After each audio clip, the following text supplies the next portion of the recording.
स्वागत आहे तुमचे आपल्या आरवळ मराठी कथा या चॅनेल मध्ये। तर मित्रांनो, या चॅनेलला लाईक करा, शेअर करा, सबस्क्राईब करा।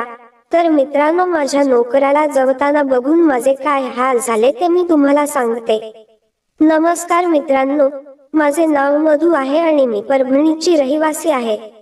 मी विवाहित आहे आणि मी 42 वर्षांची आहे। माझी उंची 5 फूट 6 इंच आहे आणि रंग गोरा आहे।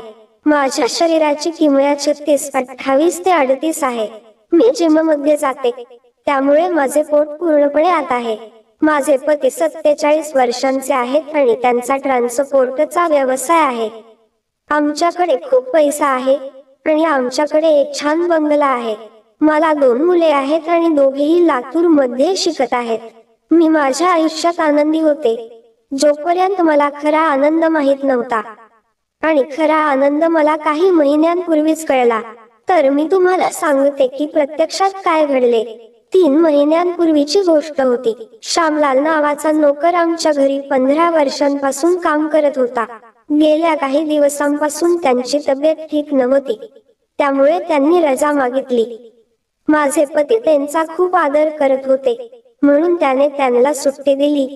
त्याला गावाला जाऊन खूप दिवस झाले होते, पण तो परत आलाच नाही। गावाकडे त्याचा मृत्यू झाल्याचे आम्हाला कळले।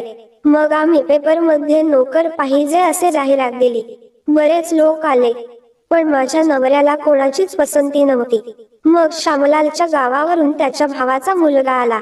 त्याच्याकडे श्यामलालने लिहिलेले एक पत्र होते, ज्यामध्ये त्याने त्याला काम द्यावे असे लिहिले होते।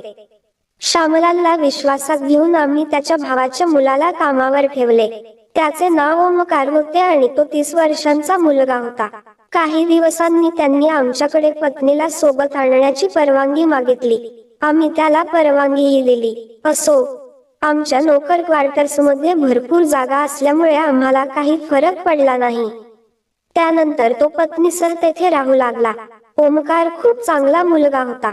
तो श्यामलाल सारखाच प्रामाणिक होता आणि सगळी कामं पटकन करायचा। सर्व काही व्यवस्थित चालले होते, पण नंतर एके दिवशी मी असे काहीतरी पाहिले ज्याने माझे आयुष्य बदलले। रात्रीचे 9 वाजले होते। मला बाजारातून काही औषध मागवायचे होते। मी ओमकारला फोन केला, पण त्याच्याकडून प्रतिसाद मिळाला नाही। मग मी त्याचा फोन ट्राय केला, पण त्याने फोनही उचलला नाही। मला वाटले की तो जवळपास कुठेतरी असेल। आता दिसला तर मी त्याला पाठवीन, पण पुढच्या अर्ध्या तासात तो दिसला नाही। ते औषध घेणे माझ्यासाठी महत्त्वाचे होते, म्हणून मी त्याच्या खोलीत जाऊन त्याला बोलावण्याचा विचार केला। असा विचार करत मी त्याच्या घराकडे चालू लागले। मी तपकिरी रंगाचा गाऊन घातला होता आणि त्याच्या खाली ब्रा आणि पेंटी होती। पुढच्या 2 मिनिटात मी त्याच्या खोलीबाहेर पोहोचले। मग मी दार ठोकणार होते तेवढ्यात मला काही आवाज ऐकू आले। आणखी जोरात कर, मला राडे सारखे जव ओमकार। हे ऐकून मला लाज वाटली आणि मी हसायला लागले। मला समजले की यात जवाजवी चालू आहे आणि ओमकार त्याच्या बायकोला चांगलंच जवत होता। मग मी मागे वळू लागले। मग अचानक काय झाले कळेना, माझे पाय आपोआप थांबले। माझ्या मनाने मला आत काय चालले आहे ते बघायचे होते। पहिली 2 मिनिटं बघू नकोस असं वाटलं, कारण एखाद्याचे खाजगी क्षण अशा प्रकारे पाहणे ही चांगली गोष्ट नाही। पण मग माझ्या मनावर मात केली आणि मी त्याच्या दारात जाऊन उभी राहिले। मी दाराच्या बाजूने आत डोकावले तेव्हा मला प्रेमाचा चेहरा दिसला। प्रेमा दरवाजाकडे तोंड करून होती आणि तिचे आंबे हवेत लटकत होते। ती घोडी होती आणि ओमकार तिला मागून ठोकत होता। ओमकार खूप जोराजोराने ठोकत होता, त्यामुळे प्रेमाचे आंबे उसळत होते। मग ओमकारने आपले हात पुढे केले, तिचे आंबे पकडले आणि जोरजोराने तो तिचे आंबे दाबत होता आणि तिच्या पाठीवर चुंबन घेत होता। प्रेमाच्या चेहऱ्यावर स्पष्ट दिसत होतं, तिला किती मजा येत होती। ती इतकी मजेत होती की प्रत्येक झटक्याने तिचे डोळे पाणावले होते, जणू ती नशेत होती। हे बघून माझ्याही बिळाच्या आत काहीतरी ढवळायला लागलं।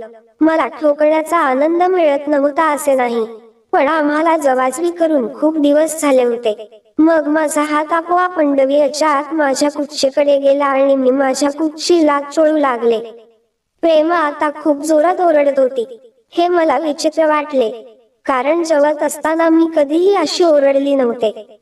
त्यानंतर दोघांनीही पोझिशन बदलण्यास सुरुवात केली. आता प्रेमाने सरळ झोपून तिचे पाय उघडले. आता मला तिच्या उघड्या पायांच्या मध्ये तिची कुच्ची स्पष्ट दिसत होती. मग ओमकार तिच्या मांड्यांमध्ये आला आणि त्याने त्याचा सोठ्या तिच्या फटीत घुसवला.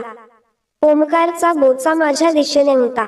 मग जेव्हा त्याचा सोट्या प्रेमाच्या बिळात बाहेर जाऊ लागला तेव्हा मला आश्चर्य वाटले कारण ओमकारचा सोठ्या खूप मोठा होता.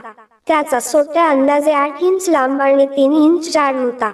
याआधी मी इतके लांब सोट्या फक्त असल्या व्हिडिओमध्ये पाहिले होते. माझ्या पतीचा सोट्या 5 इंच आहे. जेव्हा जेव्हा मी आणि माझा नवरा तसले व्हिडिओ पाहायचो आणि इतका लांब सोट्या पाहिले तेव्हा नवरा म्हणायचा की इतका सोट्या अस्तित्वात नाही आणि हे लोक व्हिडिओसाठी सर्जरी करून घेतात. पण आज मला इतका लांबलचक सोठ्या प्रत्यक्षात दिसत होता. सोठ्या पाहून माझा घसा कोरड होऊन गेला. आता समजलं की प्रेमा एवढं का ओरडत होती. आता मी माझ्या कुचीला वेगाने घासू लागले. मला खूप मजा येत होती. ओमकार प्रेमाला नाही तर मला जवत आहे असं मला वाटत होतं. दुसरीकडे ओमकार त्याचा सोट्या जोमाने आत बाहेर करत होता. मला स्वतःवर नियंत्रण ठेवता आले नाही आणि मी माझ्या पेंडीमध्ये हात घातला आणि माझ्या कुचीला मसाज करू लागले. मग मला तीव्र उत्तेजना आली आणि माझे पाणी बाहेर आले. माझे डोळे भरून आले होते. मला खूप मजा आली. पण माझा आवाज इतका मोठा होता की ओमकार आणि प्रेमाला माझा आवाज आतून ऐकू येत होता. मी डोळे उघडले तर ओमकार आणि प्रेमा माझ्याकडे बघत होते. त्याच्या पुढे काय झाले ते पुढील भागात कळेल. कथा आवडली असेल तर कमेंट करा. मित्रांनो, मला आशा आहे की ही कथा तुम्हाला नक्कीच आवडली असेल. चॅनेलवर नवीन असाल तर वाट कसली पाहताय, सबस्क्राईब करा. भेटूया लवकरच अशाच कथा घेऊन. तोपर्यंत काळजी घ्या. धन्यवाद.